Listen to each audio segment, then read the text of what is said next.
Hello दोस्तों, मैं आपकी दोस्त पूजा आपके लिए लाई हूँ एक बेहतरीन नॉवेल, वो भी कंप्लीट नॉवेल। ऐसे नॉवेल्स सुनने के लिए मेरे यूट्यूब चैनल पूजा स्टोरी कॉर्नर को ज़रूर सब्सक्राइब करें, कमेंट करें, लाइक करें, शेयर भी करें। तो बढ़ते हैं अपनी नॉवेल की ओर। लाइब्रेरी की एक किताब ने मेरी जिंदगी में भूचाल ला दिया था। मैं रेखा पाटिल आज बिना अपने आई बाबा को बताए उससे मिलने जा रही हूँ। वह एक ऐसी इंसान है जो मेरी जिंदगी से जुड़ी हुई है, या कहें एक अहम हिस्सा। मेरी 5 दिन बाद शादी है पीयूष देशमुख से। तभी मोबाइल की रिंग करती है। पीयूष, अब मैं इसे क्या बोलूं? अगर ये पूछेगा कुछ तो? नहीं, मैं इसे नहीं बता सकती हूँ। मैं कॉल पिक करूं कि नहीं करूं? क्या करूं मैं? मुझे कुछ भी समझ में नहीं आ रहा है। रेखा कॉल कट कर देती है। पीयूष फिर से कॉल करने लगता है। रेखा सोचती है कि अगर कॉल बार बार कट करूंगी कहीं पीयूष को शक ना हो जाए।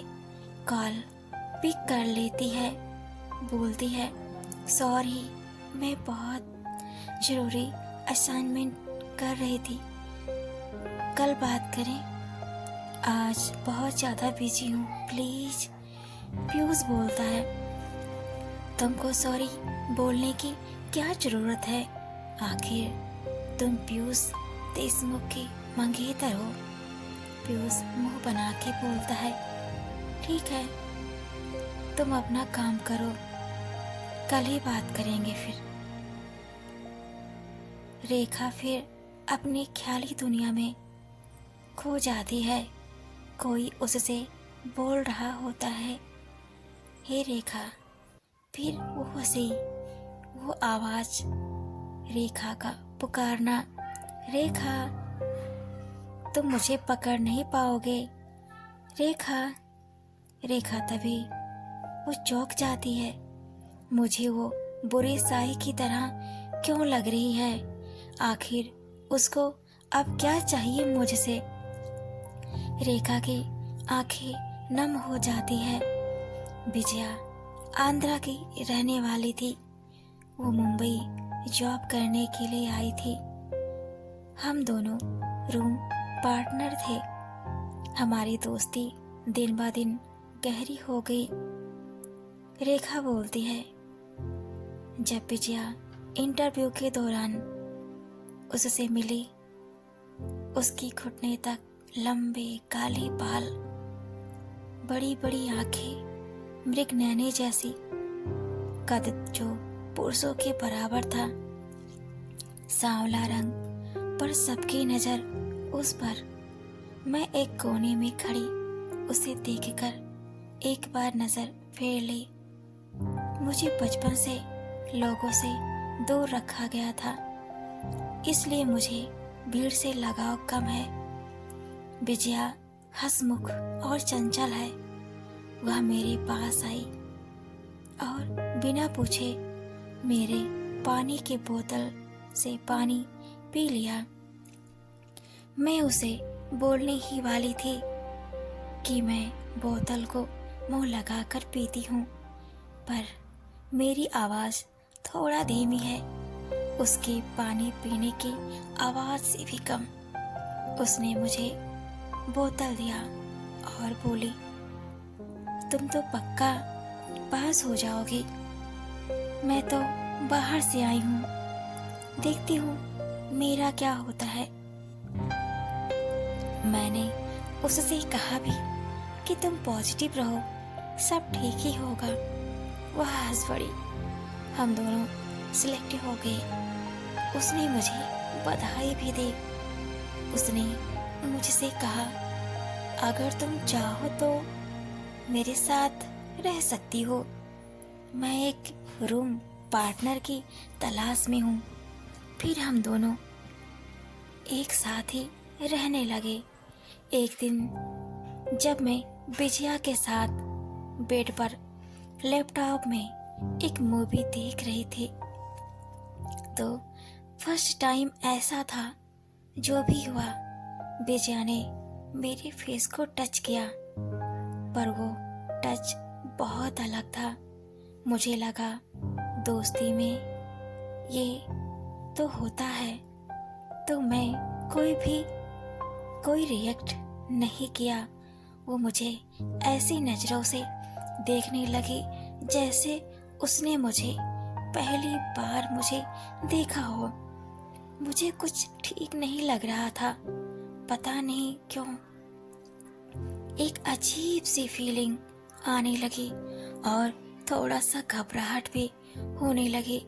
मैंने उसे बोला, विजया रात बहुत हो गई है, मॉर्निंग में जल्दी उठना है।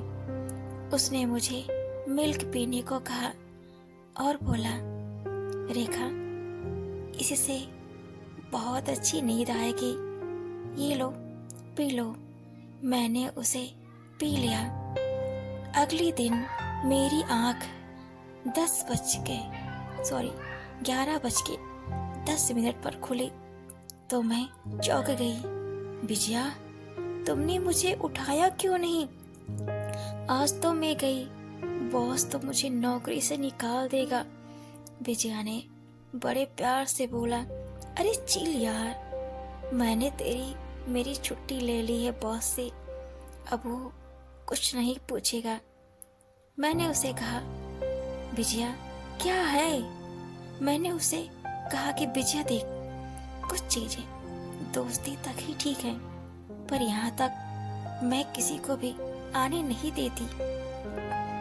आज सेमिनार था, मेरे अच्छे परफॉर्मेंस से मेरा प्रमोशन भी हो सकता था और इतने बड़े जाने माने गेस्ट आ रहे थे। विजया चुपचाप खड़ी होकर सुन रही थी। फिर बोलती है, हे चुप कर, उठ के बस बोले जा रही है, ले चाय पी। अब जो हो गया सो हो गया, 2 दिन चिल करेंगे। फिर चाय रेखा को देते हुए बोलती है, पी और बता चाय कैसी है। मैंने चाय की एक चुस्की ली, तरोताजा हो गई। विजया फिर बोलती है, मिस गुस्सा शांत हुआ? मैंने कहा, तेरी चाय से मेरा गुस्सा पता नहीं कैसे चला जाता है। तूने जानबूझ के चाय बना के मेरे सामने रख दी थी। तुम बहुत अच्छे से समझती हो मुझे। कुछ दिन में और भी ज्यादा समझने लगोगी। मैंने विजया से पूछा, विजया मेरे पेट में दर्द क्यों हो रहा है?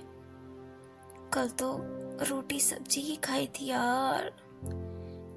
विजया ने बोला, हो जाता है गैस की वजह से।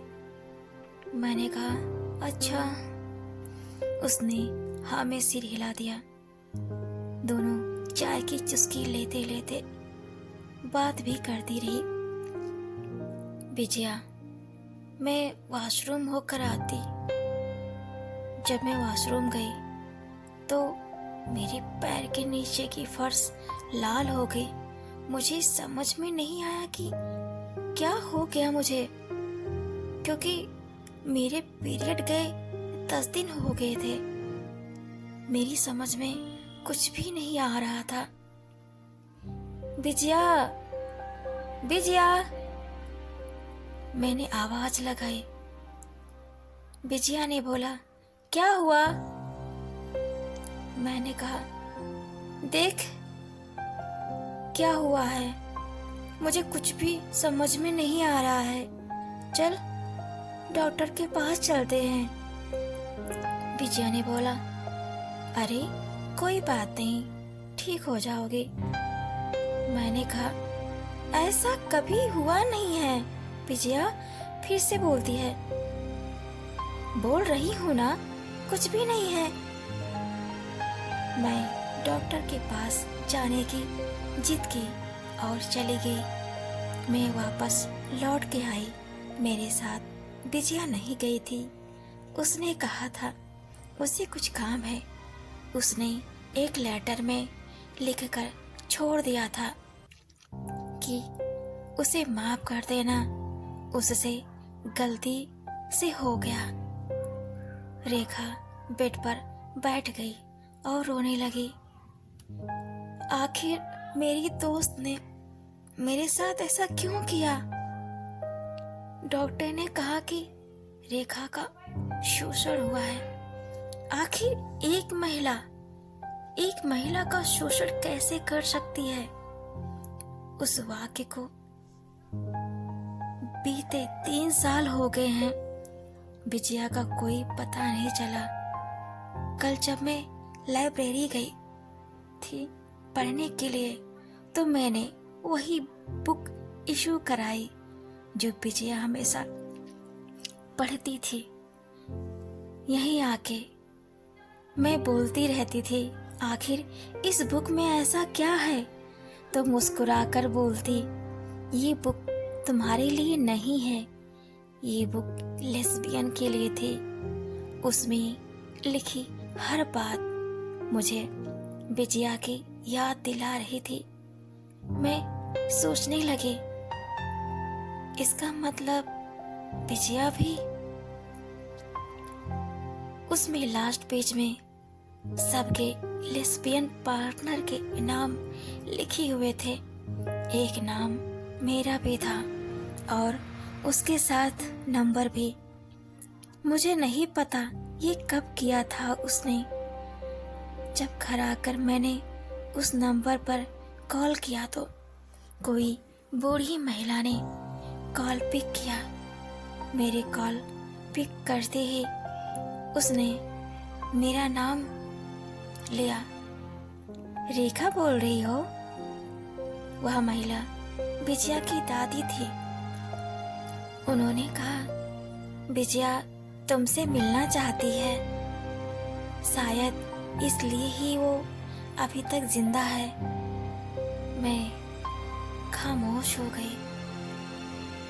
मुझे वहां का बताकर कॉल कट कर दिया उन्होंने और मैं उसके पास ही जा रही हूँ। मेरी नींद टूटी। लगता है जैसे ये सब एक सपना है। बस से उतरकर उसके गांव के लिए टैक्सी ली। टैक्सी ड्राइवर बोला, मैडम आपको पहली बार देखा है, आप यहाँ की तो नहीं लगती, किसी से मिलने वास्ते आई हैं? रेखा अपनी दुनिया में ही खोई रही। ना जाने क्या क्या वो पूछता रहा। विजया के घर के पास आके बोला, अरे मैडम आपको उतरना नहीं है? मुझे दूसरी सवारी लेने जाना है। मैंने बोला, सॉरी मैं नींद में थी। ड्राइवर ने बोला, कोई बात नहीं मैडम। मैं विजया के घर की चौखट पर पांव ही रखी थी कि विजया की रोने की आवाज मेरे कानों को झंझोर दी। मैं उस आवाज की ओर खींची चली गई। वो बिस्तर पर पड़ी। दादी इसे क्या हुआ है? विजया बस रो सकती थी, वो बोल भी नहीं पा रही थी। बेटा 3 साल पहले इसने मुझे कॉल किया कि ऑफिस से 2 दिन की छुट्टी लिया है। हाँ ये तो मुझे याद है। 11:30 बजे तक तो हम दोनों एक साथ थे रूम में। उसके बाद मैं हॉस्पिटल चली गई। आकर देखा तो ये रूम पर नहीं थी। हाँ इसने मुझे ये भी बताया कि इससे बहुत बड़ी गलती हो गई है बेटा तू इसे माफ कर दे, ये अपने हिस्से का पाप भोग चुकी है। मैंने बोला, मैंने इसे बहुत पहले ही माफ कर दिया है। दादी, विजया की दादी ने कहा, बेटा तुम्हारे हॉस्पिटल जाने के बाद विजया बस से वहाँ से आ रही थी, तो बस में इसके साथ कुछ लोगों ने दरिंदगी की हदें पार कर दी। दादी को रेखा गले लगा लेती है और दादी का रोना उसे अच्छा नहीं लग रहा था। बेचारी इतने दिन तक वो कैसे विजया की देखभाल की होंगी। विजया को जैसे पता था कि मैं एक ना एक दिन जरूर उसे ढूंढते हुए आऊंगी, इसलिए जिस दिन वो मुंबई से निकली तो पहले लाइब्रेरी गई, वहाँ मेरा नाम और अपने घर का नंबर लिख दिया था। वो इतनी शर्मिंदा थी कि दोबारा मुझसे नजरें भी नहीं मिला पाती, इसलिए वहाँ से घर के लिए निकल गई। विजया, तुम इंतजार तो कर सकती थी ना। विजया की रीढ़ की हड्डी टूट गई, उसे बस से फेंक दिया था उन दरिंदों ने। विजया का हाथ मैंने अपने हाथ में लिया और बोली, तुम्हें माफ किया। मैंने उसकी आंखों से आंसू बंद ही नहीं हो रहे थे। उसने मेरा नाम धीरे से पुकारा, रेखा। फिर दादी की ओर इशारा की, जैसे वो कह रही हो कि मेरी दादी का ख्याल रखना। फिर उसने दम तोड़ दिया। 2 साल बाद हम देखते हैं कि रेखा का 1 साल का लड़का हुआ, जिसका नाम विजय है, और रेखा हर महीने की पहली तारीख को 10,000 रुपये विजया की दादी को देती हैं। मानती हूँ रेखा के साथ गलत हुआ, पर उसे अपनी दोस्त के साथ ऐसा नहीं करना चाहिए था। दोस्ती एक पवित्र रिश्ता होता है। विजया ने यही सोचा कि उसने दोस्ती जैसी पवित्र रिश्ते को शर्मसार किया, इसलिए उसे सजा मिली। विजया की दादी विजया के गुनहगारों को खोज नहीं पाई, ना ही उन्हें सजा दिला पाई। ऐसे न जाने कितने केस होंगे जो लड़कियां घर से बाहर और बाहर से घर के लिए जाती हैं, पर वो कभी भी अपने गंतव्य तक नहीं पहुंच पाती हैं। कुछ दरिंदों की वजह से आजकल लोग लाज की वजह से भी रिपोर्ट दर्ज नहीं कराते हैं और लड़कियां या मर जाती हैं या मार दी जाती हैं घर की इज्जत बचाने के लिए। रेखा विजया की दादी को पैसे भेजती है क्योंकि वह विजया से कभी नफरत नहीं कर पाई। तो दोस्तों, मुझे बताओ मेरी ये छोटी और कंप्लीट नॉवेल कैसी लगी, मुझे कमेंट में ज़रूर बताएं और बने रहें पूजास स्टोरी कॉर्नर में। Thanks for watching and keep supporting. और हाँ, आपको ये नॉवेल कैसी लग रही है, मतलब ये कंप्लीट वाली, मुझे कमेंट में ज़रूर बताना, हाँ, ताकि मैं आगे भी इससे भी अच्छी कंप्लीट नॉवेल, छोटे नॉवेल लिखूंगी, ठीक है। अगर वीडियो की लेंथ बढ़ानी है तो उसे भी आप बता दीजिए। अभी पहली है ना, तो इसलिए थोड़ा सा छोटा है। आपको पसंद आया तो मैं लेंथ बढ़ाऊंगी। Thank you.